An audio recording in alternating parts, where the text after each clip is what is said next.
Assalamualaikum warahmatullahi wabarakatuh and a good day to everyone, especially to all the honorable judges. My name is Noazlina binti Jazli. I am the representative of my team member. Will present our study with the title of Urinary Incontinence and Risk of Fall Among Elderly Living in Nursing Homes. According to Patmani et al. 2021, stated that there were 703 million persons over the age of 65 years old in 2019, and it is estimated to reach 1.5 billion in 2050. This category is called as elderly, and they are susceptible to a wide range of diseases and problems such as osteoporosis, arthritis, non-communicable diseases like diabetes mellitus, hypertension and hypercholesterolemia, dementia, Alzheimer's disease, hearing and vision loss, incontinence of urine, and chronic obstructive pulmonary disease are the most common illness that elderly suffer from. Urinary incontinence is a widespread issue that affects many people, particularly women and also elderly.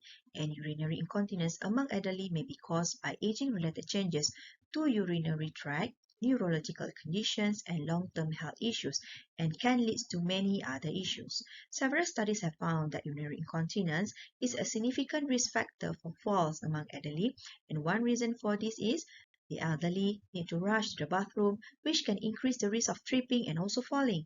Additionally, incontinence can cause embarrassment and anxiety, which can lead to decreased physical activity and mobility, and ultimately increases the risk of fall. Therefore, the aim of our study is to determine the prevalence of urinary incontinence and its relationship to the risk of falls among the elderly.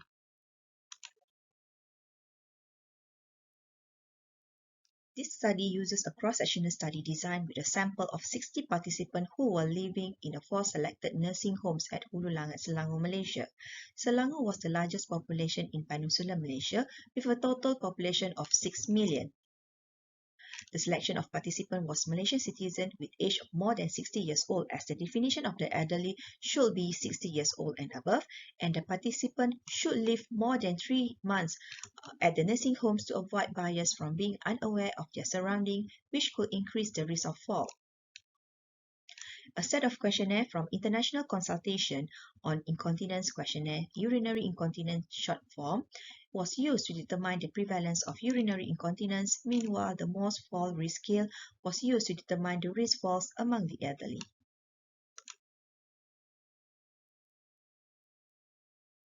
Finding from this study shows that more than half of the participants, which represents 55%, were aged between 60 to 70 years old, 60% were female, and half of them were Malay ethnicity. And 76.7% of total participants experienced urinary incontinence, and out of that, 31.7% had moderate urinary incontinence.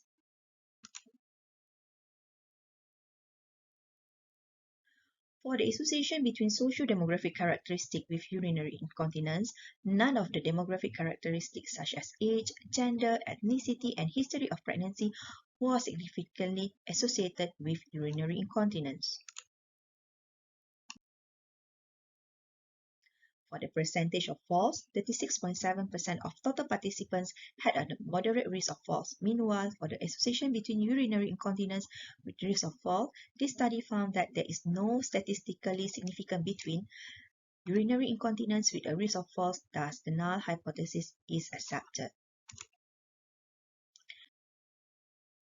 In conclusion, more than half of the elderly living in 4 selected nursing homes in Hulu Langat, Selangor had experienced urinary incontinence, but it is undiagnosed and underreported. Even though our study findings shows that there is no significant relationship between urinary incontinence with risk of falls, but many studies have found that high prevalence of urinary incontinence significantly raises the risk of falls among the elderly. World Health Organization in 2021 had mentioned that falls among elderly require medical attention, and fall prevention among guardians should be the top priority in the care for elderly. Therefore, it is important for all healthcare providers to screen for both urinary incontinence and falls in elderly population, and to develop comprehensive treatment plans that address both issues. These may include exercises to strengthen the pelvic floor muscles, medication to treat the incontinence, and interventions to improve balance and mobility as to reduce the risk of falls among the elderly. Before I end, my presentation, I would like to introduce our team members. Me as a presenter and also corresponding author, Nur Azizah Muhammad Hanafi and Nurul Izzah Abdul Rahim as a first author, TS Dr. Sharifah Shafina Sheikh Abdullah, Madam Nur Laila Abu Sama and Madam Nur Hafizatul Akmal Soho as a co-author for this study. Thank Secretariat for this conference as giving us the chance to present our research findings. With that, thank you.